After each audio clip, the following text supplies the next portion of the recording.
Welcome to your week-by-week pregnancy video series, brought to you by Ultrasound Dimensions, Medical and Maternity Ultrasound Centre. Welcome to PregnancyChat.com and week 29 of your pregnancy. I'm Monica Healy.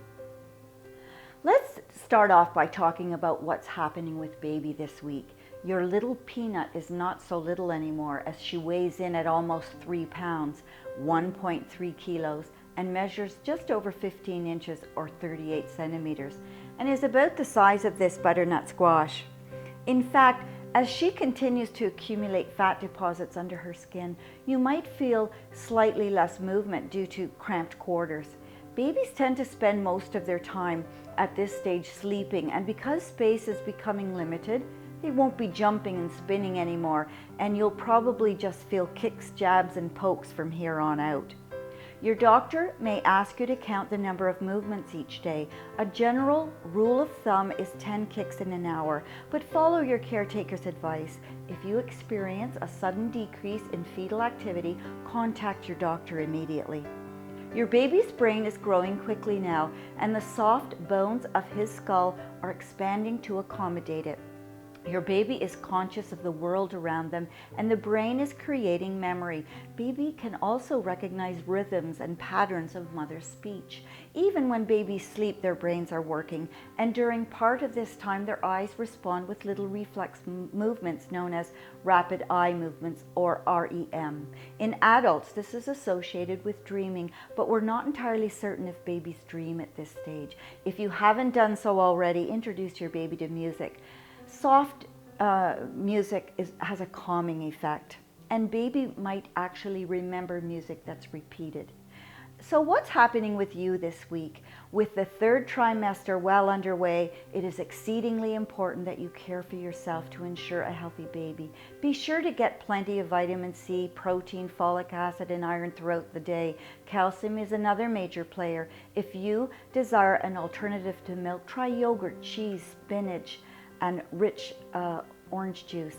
Approximately 250 milligrams of calcium is needed per day for your baby's maturing skeletal system.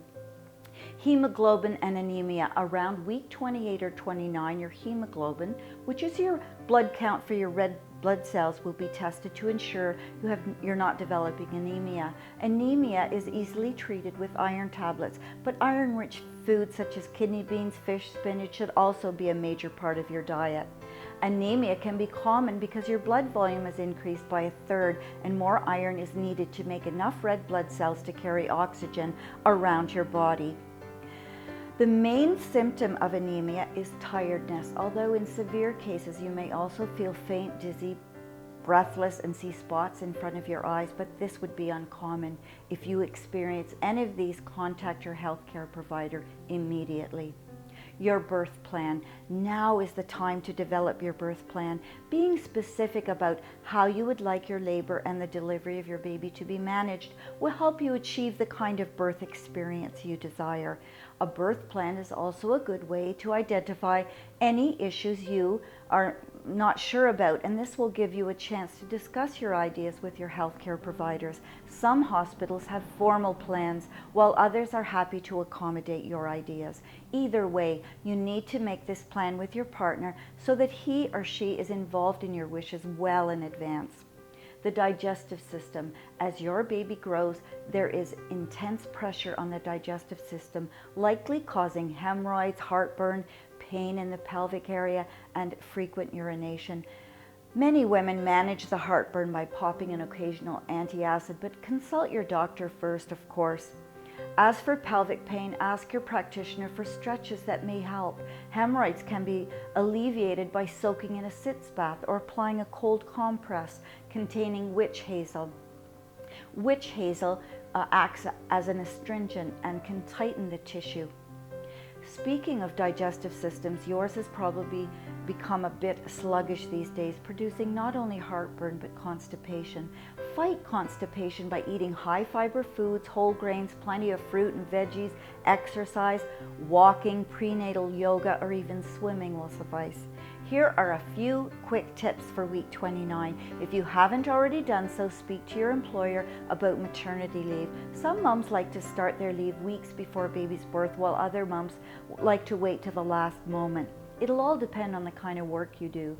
You'll probably be starting your antenatal classes. Most classes have start dates every 4 weeks, and between 30 and 32 weeks is a good time to start. If you haven't tried swimming, pregnancy, yoga, or exercise classes, now's the time to start. Whatever your chosen method of exercise, please keep up your Kegel exercises for the pelvic floor. So that's it for week 29. If you have any questions or comments, please join us in the conversations in the forums at Pregnancy Chat. I can't wait to tell you what's happening during week 30. Until then, enjoy this pregnancy journey of yours. I'm Monica Healy, and thanks for watching. Thank you for watching. If you're looking for a medical or maternity ultrasound scan, we can help. Since 2007, Ultrasound Dimensions has been trusted by over 31,000 patients and doctors. Our Enterprise Ireland award-winning team offers you convenient appointments, immediate results, and always takes the time to give you peace of mind. To schedule your appointment, contact us today.